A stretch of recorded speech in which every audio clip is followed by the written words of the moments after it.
Hello to all my dear learners. तो मेरे दोस्त आज मेरे साथ जुड़े हैं अमन राज। इन्होंने गेट 2023 में ऑल इंडिया रैंक 57 स्कोर किया है। और मजे की बात यह है, ये भी आप ही में से है। अगर मैं बोलूं तो इन्होंने भी फोर्थ ईयर में ट्राई किया, कोई बहुत अच्छा रैंक नहीं आया, थाउजेंड्स में रहे। और इन्होंने जॉब भी ज्वाइन किया। अभी आप लोग के मन में भी है कि सर अभी हमारे पास जॉब अपॉर्चुनिटी है, जॉब ज्वाइन कर ले और तैयारी साथ साथ करते रहेंगे और रैंक ला सकते हैं। तो ये सब हम डिस्कस करने जा रहे हैं with Aman Raj. So first of all congratulation बेटा। एंड अमन, अपनी जर्नी जो है वो तो आप बताओगे, थोड़ा अपने बारे में बताओ, अपने बैकग्राउंड के बारे में बताओ कि आप कहाँ से आते हो, किस कॉलेज से आपने तैयारी की, किस कॉलेज से आप पढ़े हो, और तैयारी का प्लान कब से आपका हुआ। Over to you Aman. Good morning all of you. Good evening sir. Good evening. Sir basically मैं झारखंड का रहने वाला हूँ। मैंने स्कूलिंग, मेरा पूरा 12th तक स्कूलिंग मैंने बोकारो से ही किया है। उसके उसके बाद मैंने एक गवर्नमेंट स्टेट गवर्नमेंट का एग्जाम होता है कॉलेज का। मैंने जेई भी दिया था, तो जेई में मुझे उतना अच्छा रैंक नहीं आया था, तो मुझे कॉलेज उतना अच्छा नहीं मिला। तो फिर मैंने वो स्टेट गवर्नमेंट वाला ये कॉलेज ज्वाइन कर लिया। तो फिर मैंने वहीं से सिविल ब्रांच लेके और 4 साल मैंने ये की, वहां से बीटेक कंप्लीट किया अपना। और मैंने अपना तैयारी थर्ड ईयर से स्टार्ट किया। बेसिकली थर्ड ईयर के अराउंड, मतलब नवंबर से स्टार्ट किया था। तो उस बार तो ज़्यादा सब्जेक्ट्स कंप्लीट नहीं हो पाए थे। तो जो मेजर मेजर सब्जेक्ट्स थे उस टाइप का कंप्लीट करके, और मैंने तो कहीं से सब्सक्रिप्शन नहीं लेके रखा था, तो मुझे पहले तो मटेरियल्स खोजने में बहुत टाइम लग गया। तो उसके चलते मैंने फिर धीरे धीरे यूट्यूब से ही मुझे आपके बारे में भी पता चला। तो फिर आपने जब पढ़ाया जियोटेक वोटेक, तो फिर वो 2-3 सब्जेक्ट जो मेजर सब्जेक्ट्स थे वो जब मेरे कंप्लीट हो गए, तो मैंने जब फाइनल ईयर में दिया तो मेरे उतने अच्छे मार्क्स नहीं आए थे उसमें। 1000 के अराउंड रैंक था मेरा। तो फिर मैं बहुत डाउट में था कि जॉब करना है, जॉब क्योंकि प्लेसमेंट हो चुका था, तो मैं थोड़ा डाउट में था कि जॉब में जाना है कि नहीं, तैयारी करना है। लेकिन फिर थोड़ा डिस्कशन के बाद फिर ये मैंने जॉब ज्वाइन कर लिया लास्ट में, क्योंकि रैंक भी बहुत ज्यादा अच्छा नहीं था, तो एक सेल्फ डाउट रहता ही है सबके मन में। तो फिर मैं जॉब ज्वाइन कर लिया था। कंपनी का मैं नाम नहीं लूंगा। नहीं लो, कोई प्रॉब्लम नहीं है। That's not a big deal. कोई इशू नहीं है। ये आपका बायोग्राफी टाइप चल रहा है ना, तो इसमें कितना कोई प्रॉब्लम नहीं बेटा। में ज्वाइन किया था मैंने। एलएनटी ज्वाइन किया था, ओके। तो आपका जब लास्ट ईयर आपने गेट लिखा था 2022 आपने लिखा था, तो उस समय आपका रैंक क्या था बेटा। तो उस टाइम मेरा रैंक 1067 था। 1067 था, राइट। और मार्क्स कितने थे। Sir marks around 64.96। 64.96। और इस बार कितना मार्क्स है। सर इस बार 70.76 ओनली मार्क्स। 6 मार्क्स लेकिन डिफरेंस। सर पेपर का डिफरेंस है सर। राइट, एकदम। उस बार पेपर बहुत ज्यादा था। एकदम लास्ट ईयर पेपर इजी था, इस साल पेपर टफ था, तो यस, तब ये मैटर बहुत करता है नंबर। अब मैं आपसे जानना चाहूंगा, लास्ट ईयर जब आप 64 मार्क्स स्कोर किए थे, तो उस समय आप कौन कौन से सब्जेक्ट्स बढ़िया तरीके से करके गए थे। सर उस टाइम मतलब बहुत अच्छे से अगर कंप्लीट किया हुआ मेरा जियोटेक था, स्ट्रेंथ ऑफ मटेरियल था, मैथ्स मैंने अच्छे से कंप्लीट कर लिया था। और और 2-3 सब्जेक्ट जैसे ये आरसीसी हो गया, ये सब कंप्लीट थे मेरे। लेकिन जो कम वेटेज वाले जितने भी थे वो मैं उतने अच्छे से कंप्लीट नहीं कर पाया था। ओके। तो प्रॉब्लम हो जाता है कि एक तो अगर कंप्लीट ना हो तो एक कॉन्फिडेंस भी डाउन हो जाता है आपको। ये जो मेजर सब्जेक्ट्स मेरे बहुत अच्छे से कंप्लीट थे, तो फिर भी थोड़ा प्रॉब्लम हो गया था। वो फियर फैक्टर आ जाता है कंप्लीट नहीं होने का, सेटिस्फेक्शन नहीं आता अंदर से। कॉन्फिडेंस नहीं आता, मगर ये लगेगा कि पता नहीं ये सवाल अगर एग्जाम में पूछ लिया, तो अगर इस टॉपिक से पूछ गया तो मेरे को तो आता नहीं है, तो फिर वहां पे वो आता कॉन्फिडेंस नहीं है आता ऐसा। नहीं है। राइट। तो अब जैसा कि आपने बोला कि आपने कंपनी ज्वाइन किया, you joined L&T, and then उसके आगे की जर्नी क्या रही। सर फर्स्ट तो ज्वाइन जब किया, यहाँ से जब गया, तब भी मतलब मैं मेरा माइंड में चल रहा था कि मैं लास्ट दिन तक सोचा कि मुझे प्रिपरेशन करना है कि ज्वाइन करना है, लेकिन एट लास्ट जब यहाँ से चला गया तो फिर सोचा कि नहीं, अब ज्वाइन कर लिया है तो फिर काम करना ही है। लेकिन जब वहां गया, एक तो जब प्रिपरेशन मोड में जैसे फाइनल ईयर में जब प्रिपरेशन किया था तो बहुत ज्यादा वीडियोस देखता था मैं, पीएसयूज में कैसे वर्क लाइफ होता है वो सब सब देखता था। तो फिर वहां जब गया तो कितना भी होता है तो एक मन में आ जाता है कि कुछ भी है लेकिन ये तो पीएसयू नहीं है, तो फिर वो लगता है। और जैसे मेरा पोस्टिंग था चेन्नई में, तो 2-3 दिन मुझे ठीक लगा, फिर उसके बाद मतलब जिस तरह सीनियर्स से इंटरेक्ट करना मुझे उतना जम नहीं रहा था उतना। मैं यहाँ से मैंने फिर भी मैं ये भी सोच के गया था कि वहां जाके भी मैं प्रिपरेशन कर सकता हूँ। सबने कहा कि प्रिपरेशन वहां भी हो सकता है, अगर 8 घंटे का जॉब है तो कर सकते हैं। तो मैं पूरा बुक भर के लेके गया था यहाँ से। लेकिन जब वहाँ इतना एग्जॉस्ट हो जाता था दिन भर में कि वो टाइम नहीं मिल पाता था। मैं बहुत मुश्किल से 1 घंटा निकाल पाता था, लेकिन जिस तरह के सब्जेक्ट से 1 घंटे में कुछ नहीं होता है। 1 घंटे आपको एक टॉपिक पढ़ने में लग जाएगा, उस क्वेश्चंस अगर सॉल्व नहीं करोगे तो फिर वो क्या ही फायदा है उसका। तो फिर अराउंड 1 मंथ के बाद बहुत घर वालों से बात किया, अपने पापा बड़े पापा से बात किया, तो बड़े पापा ने इस मामले में बहुत सपोर्ट किया मुझे। उन्होंने कहा कि कोई बात नहीं, वापस आ जाओ, प्रिपरेशन हो। उनको बहुत भरोसा था कि मेरे से हो जाएगा, क्योंकि मैं थोड़ा बचपन से ही थोड़ा अच्छा स्टूडेंट रहता था, तो उनको थोड़ा भरोसा था। तो फिर मैं उस मामले के लिए उस कारण से फिर वापस आ गया फिर लास्ट दिन में। अब लेकिन वापस आने के बाद एक फियर बहुत ज्यादा होता है कि जॉब छोड़ के आने के बाद और इनसिक्योरिटी बहुत ज्यादा बढ़ जाता है कि अगर नहीं हुआ तो फिर क्या होगा। तो फिर उसके बाद आप कब लौटे, क्या कौन सा मंथ था वो? तो वो अगस्त का मंथ था। अगस्त अराउंड 10 12 के अराउंड मैं वापस आया था वहां से। तो पहला 2-3 दिन तो बहुत मूड ऑफ था, तो उसी मामले में तो सोचने में ही बहुत ज्यादा टाइम लग गया कि करना क्या है हमको। तो फिर 15 के बाद मैंने डिसाइड कर लिया कि नहीं, अब प्रिपरेशन करना है तो करना है अब। आ, फिर उसके बाद अब उसके बाद प्रॉब्लम यह है कि मेरे जितने कलीग्स थे वो एसएससी जेई का तैयारी कर रहे थे। तो गेट ईएससी और एसएससी जेई में फिर वो 5 दिन लेके चला गया मेरा कि करना क्या है, क्योंकि प्रिपरेशन स्टार्ट करने से पहले ये तो जैसा आप ही बोलते हैं कि प्रिपरेशन स्टार्ट करने के पहले ये जानना बहुत जरूरी है कि प्रिपरेशन किस चीज का कर रहे हैं। तो फिर डिसाइड बहुत सोचा, मतलब सबने बोला कि एसएससी जेई थोड़ा इजियर है, होने का चांसेस ज्यादा है, प्रोबेबिलिटीज में ज्यादा है, गेट बहुत रिस्की है। तो फिर एट लास्ट मैं डिसाइड किया कि नहीं, गेट ही करना है, गेट प्लस ईएससी का ही तैयारी करना है अगर करना है तो। गुड। तो फिर तो आपने आगे जो सब्जेक्ट्स आप लिए, आपके जो सब्जेक्ट्स रिमेनिंग थे वो कैसे आपने कवर किया? जैसे 3 मेजर सब्जेक्ट जैसे मैंने बताया कि वो तो मेरे कंप्लीट थे, जैसे राइट। जियोटेक, सोम और मैथ्स। मैथ्स, ये 3 सब्जेक्ट में, और तीनों यूट्यूब से ही मैंने कंप्लीट किए थे। वो अन अकेडमी के ही ये से जो लेक्चर्स पहले डाले हुए रहते थे, क्योंकि बाकी कोचिंग तो डाल के फिर हटा देते हैं, प्राइवेट कर देते हैं, तो फिर दिक्कत हो जाता है। तो फिर वो कंप्लीट थे, तो क्योंकि उसमें बेनिफिट ये होता है ना कि जैसे मैंने फाइनल ईयर में प्रिपरेशन किया भी था, तो कितने भी अच्छे से पढ़ लेने के बाद एक टाइम में थोड़ा सा वो गायब हो जाता है। तो उसके लिए फिर से एक चीज अच्छा है कि वो उतने पुराने लेक्चर्स भी रखे हुए थे यूट्यूब में, तो मैं बार बार विजिट कर लेता था। जैसे सोम में बहुत सारा शेयर सेंटर हो गया, ये सब विजिट करने से फिर से वो दिमाग में आ जाता है। तो और वो सेम लेक्चर रहने से ये होता है कि कम टाइम में वो चीज रिवाइज भी हो जाता है और अच्छे से दिमाग में भी घुस जाता है। तो उसके बाद मैंने मेजर सब्जेक्ट जैसे हो चुके थे, तो मेरा पूरा फोकस था कि माइनर सब्जेक्ट में अब जो कम वेटेज वाले सब्जेक्ट्स हैं वो सब कंप्लीट करना बहुत जरूरी है, क्योंकि गेट में तो कोई फिक्स नहीं होता है कि ये सब्जेक्ट से इतना मार्क्स आना ही है। तो फिर जैसे पहले तो मेरा प्रॉब्लम ये है कि सब्जेक्ट से ज्यादा मुझे पहले टीचर पे भरोसा होना बहुत जरूरी होता है, क्योंकि मेरा प्रॉब्लम ये है कि मैं सब टीचर से नहीं पढ़ सकता। तो जैसे अगर मैं यूट्यूब में देख रहा हूँ तो जैसे मुझे चेतन सर बहुत अच्छे लगते थे, तो विशाल सोनी सर बहुत अच्छे लगते थे, तो उनसे मैंने फिर उनका सब्जेक्ट देखना स्टार्ट किया।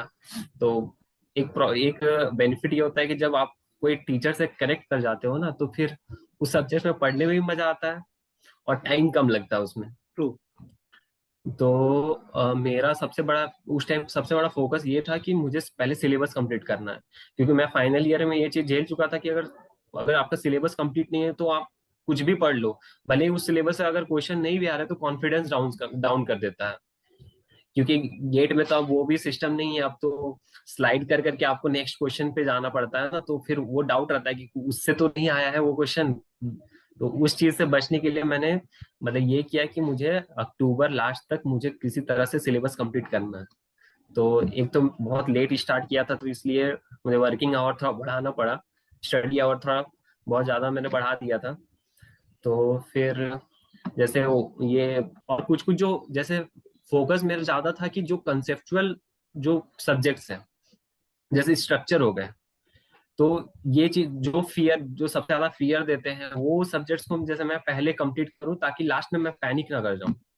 ठीक है। तो स्ट्रक्चर का जब सीरीज आया, तो वो मैंने अपने फ्रेंड से एक वो उनके पास था अन अकेडमी का सब्सक्रिप्शन, तो फ्रेंड से लिया।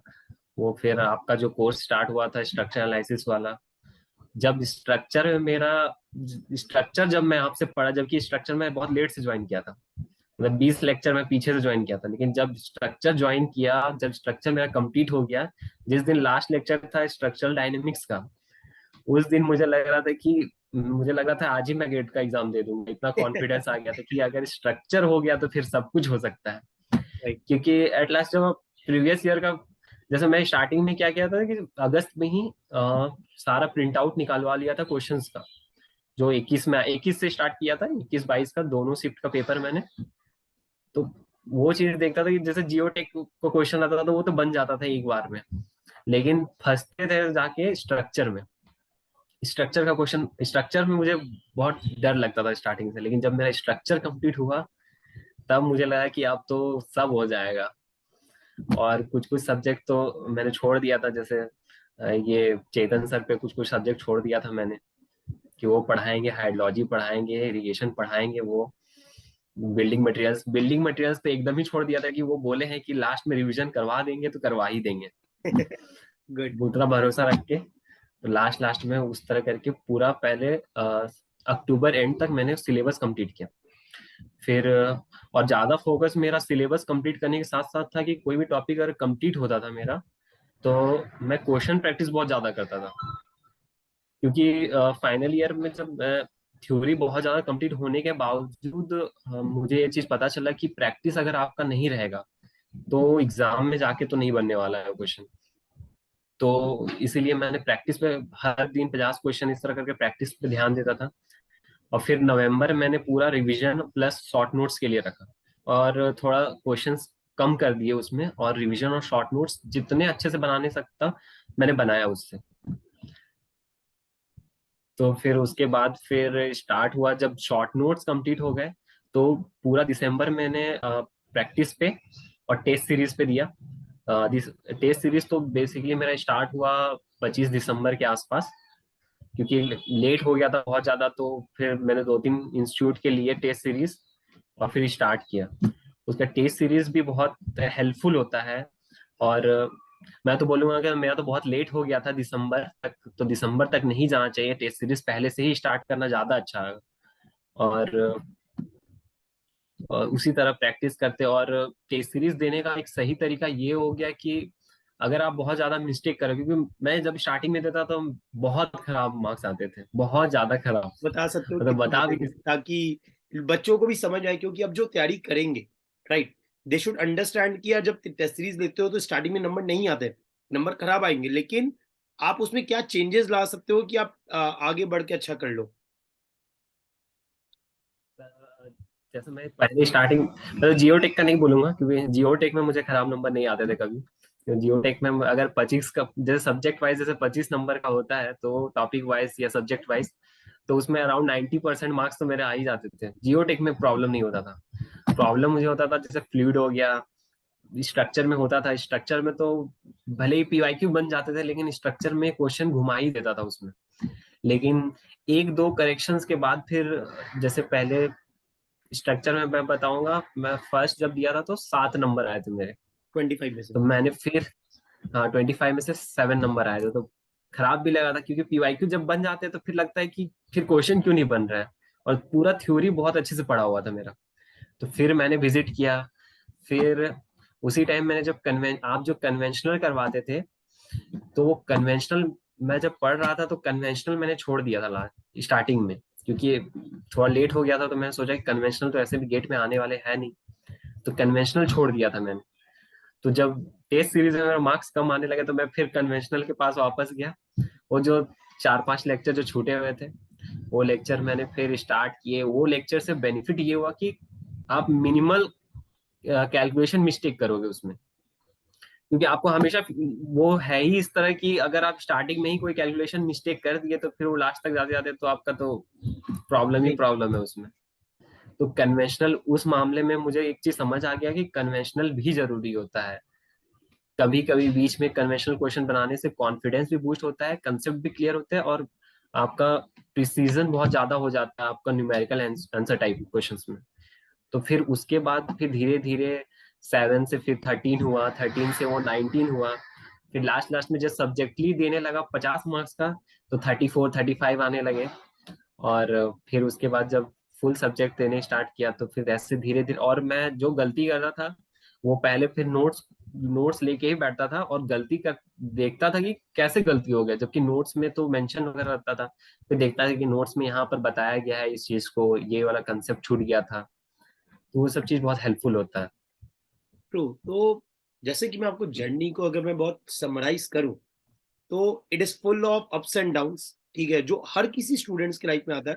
मैं मानता हूं कि कोई भी ऐसा स्टूडेंट नहीं होगा जो पढ़ रहा है और उसको ये लग रहा है कि मैं फर्स्ट अटेम्प्ट में टॉप रैंक ला दूं, बड़ा मुश्किल है।